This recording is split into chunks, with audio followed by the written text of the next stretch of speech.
जय श्री कृष्णा, जय माता दी। श्री वैभव लक्ष्मी व्रत की महिमा। आनंद बाबू शहर के पुराने रईस लोगों में थे।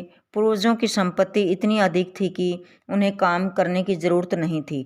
घर इतना बड़ा था कि महल ही लगता था। दुनिया की हर चीज़ उनके घर में मौजूद थी। मकानों दुकानों के किराए ही इतने आते थे कि उन्होंने तंगी नाम का शब्द सुना ही नहीं था। समय बदलते देर नहीं लगती और सभी दिन एक से नहीं रहते।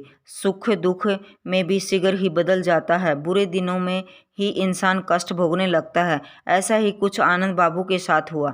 एक दिन स्नान करते समय उन्हें अधरंग का दौरा पड़ गया। उनके जीवन में यह पहली मुसीबत थी, इसलिए सभी एकदम घबरा गए। डॉक्टरों को घर बुलाया गया। सब उस समय तो डॉक्टरों ने दवा वगैरह देकर स्थिति को संभाल लिया, लेकिन आनंद बाबू पूरी तरह स्वस्थ नहीं थे और भविष्य के लिए भी परेशानी थी। एक रोग के साथ और कई रोग आते हैं। उनके जोड़ों में भी दर्द रहने लगा, खांसी, बुखार और यहाँ तक कि जुबान भी हकलाने लगी। मर्ज बढ़ रहा था और डॉक्टरों की चिंता थी कि कहीं अटैक दोबारा न हो जाए। हर समय घर में उदासी छाई रहती थी। सबका ध्यान आनंद बाबू की तरफ ही लगा रहता था।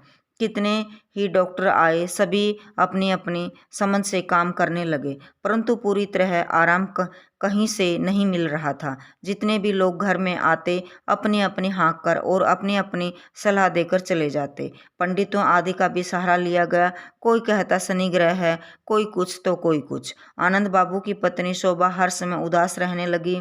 एक दिन शोभा की मौसी आनंद बाबू का हाल पूछने आई।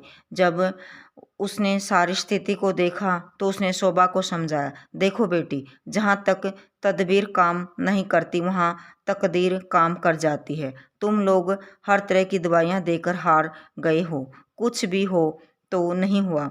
जब दवा का असर न हो तो दुआ से काम करना चाहिए। तब उसने अपनी एक सखी के घर का किस्सा बताया।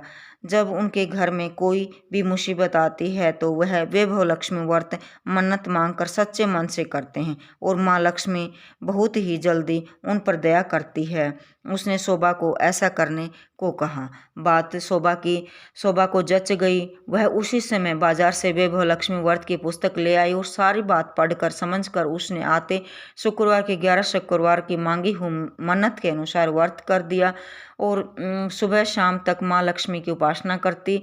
बस फिर क्या था, माँ लक्ष्मी की अपार कृपा उन पर हुई और आनंद बाबू धीरे धीरे ठीक होने लगे। और जब तक शोभा 11 शुक्रवार पूरे करते, आनंद बाबू माँ लक्ष्मी की अपार कृपा से ठीक होकर फिर से अपने काम पर जाने लगे। शोभा ने मन्नत अनुसार पूरी होने पर व्रत का उद्यापन भी शास्त्रीय विधि के अनुसार किया और अपने समर्थानुसार वैभव लक्ष्मी व्रत की किताबें भी अपने संबंधी, पड़ोसी और मित्रों को बांटी।